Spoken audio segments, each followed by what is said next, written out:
हैदराबाद की पार्टी के तौर पे आपको देखा गया। ये कहा गया कि हैदराबाद से ये पार्टी आई है। आप उत्तर प्रदेश में रिप्रेजेंटेशन की बात कर रहे हैं, आप बिहार में पहुंचते हैं, कुछ विधायक वहां आपके जीतते हैं। लेकिन आपसे ये सवाल करते हैं लोग कि आप आंध्र प्रदेश या तेलंगाना में अपनी लीडरशिप क्यों नहीं खड़ी कर। आप सिर्फ हैदराबाद सिटी के अतराफ के जो कोई इलाके हैं वहाँ से 7-8 विधायक आपके चुन के आते हैं, बाकी इलाके वहाँ आपकी लीडरशिप को क्यों कबूलियत नहीं मिल रही है? ये सवाल इसलिए लाजमी हो जाता है क्योंकि जब आप एक्सपेंड करते हैं, आप उत्तर प्रदेश की तरफ जाते हैं, आप बिहार की तरफ जाते हैं, तो लोग ये पूछेंगे कि आपका जो घर है वहाँ लीडरशिप सिर्फ एक सिटी तक महदूद क्यों है? ये सवाल का जवाब मैं आपसे इसलिए ले रहा हूँ क्योंकि आने वाले वक्त में लोकसभा का चुनाव आ रहा है, तब आपका एक्सपेंशन और ज़्यादा होगा, तब ये सवाल ज़रूर गर्दिश करेगा कि पूरे तेलंगाना से सिर्फ एक सांसद चुन के क्यों आता है। देखिए, आपको मैं पहले तो बता दूं डेमोग्राफी। तेलंगाना की आबादी 3.5 करोड़ है, 12% मुसलमान है, टोटल 40 लाख मुसलमान है। 40 लाख मुसलमान पे 8 एमएलए वो जिता के लाते हैं, और इस कदर उनका वहाँ पे सियासी एक इम्पैक्ट है कि जब उनके खिलाफ लड़ती थी टीआरएस, तो टीआरएस ने उप मुख्यमंत्री भी मुसलमान बनाया था तेलंगाना का पहला, और गृह मंत्री भी मुसलमान बनाया था। आज भी गृह मंत्री वो मुसलमान है, टीआरएस का अपना। मजलिस को छोड़ दीजिए, मजलिस से तो अब उनका मतलब अच्छा रिलेशन है। तो 40 लाख मुसलमान पे 8 एमएलए हैं। उत्तर प्रदेश की आबादी 25 करोड़ है, 20% मुसलमान है, कितना हुआ? 5 करोड़। अगर 40 लाख पे 8 एमएलए हैं तो 5 करोड़ पे कितने होने चाहिए एमएलए? आप बताइए। 100 एमएलए होने चाहिए।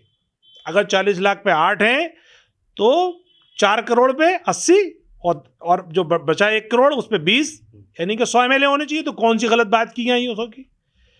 आप हमें हमारी आबादी के हिसाब से ही हमारा जो रिप्रेजेंटेशन दे दीजिए, वही हम उत्तर प्रदेश में मांग रहे हैं। रही बात बाहर जाने की, अरविंद केजरीवाल ने यहाँ से शुरू किया था एक एंटी करप्शन मूवमेंट। जाहिर बात है आरएसएस सपोर्टेड थे वो।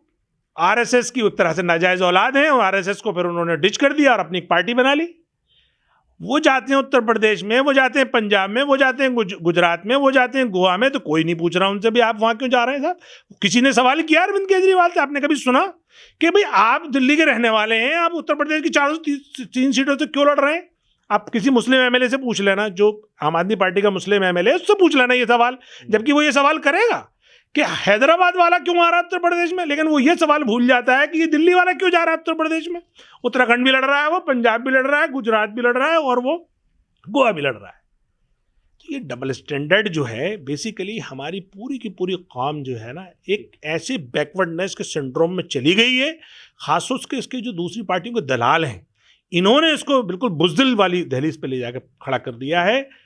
बैरिस्टर असदुद्दीन ओवैसी साहब ने एक ऐसी नौजवानों में एक हौसला, एक उम्मीद की जोत जगाई है, जहाँ से उन्होंने ये एहसास कराया है कि तुम मुसलमानों, घबराने और डरने की ज़रूरत नहीं है।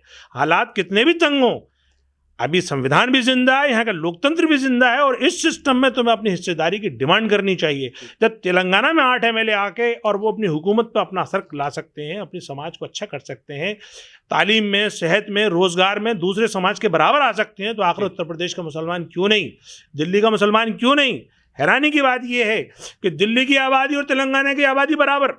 दिल्ली में हम 15% और तेलंगाना में हम 12%। यहाँ सिर्फ 5 एमएलए होते हैं उत्तर दिल्ली में, और वहाँ 8 एमएलए होते हैं। वहाँ पे उप मुख्यमंत्री और गृह मंत्री जो है वो मुसलमान होता है। दिल्ली में आप सोच सकते हैं, दिल्ली में सिर्फ एक रबर स्टैंप है इमरान हुसैन नाम की, जिसको एक छोटा सा मंत्रालय थमाया गया है। जिस एमएलए ने थोड़ा से बोलने की कोशिश की, जो आपके इलाके का एमएलए है उखला का, उसका क्या हाल बनाया अरविंद केजरीवाल ने? उस पर क्या जुल्म नहीं किया? उसको सिर्फ एक मामूली सा दिल्ली वक्फ बोर्ड का इलेक्शन कराने के लिए 1 साल तक इंतजार करवा के तरसाया। तो ये अरविंद केजरीवाल का हाल। और दूसरा, अरविंद केजरीवाल के जितने मुसलमानों से रिलेटेड इदारे हैं, चाहे दिल्ली उर्दू अकेडमी हो, उसमें एक ऐसा आदमी बिठा दिया जो उर्दू ना बोल सकता है, ना लिख सकता है, ना पढ़ सकता है। हज कमेटी में एक ऐसा आदमी बिठा दिया जिसका कोई हज के उमूर से कोई वक्फियत नहीं है।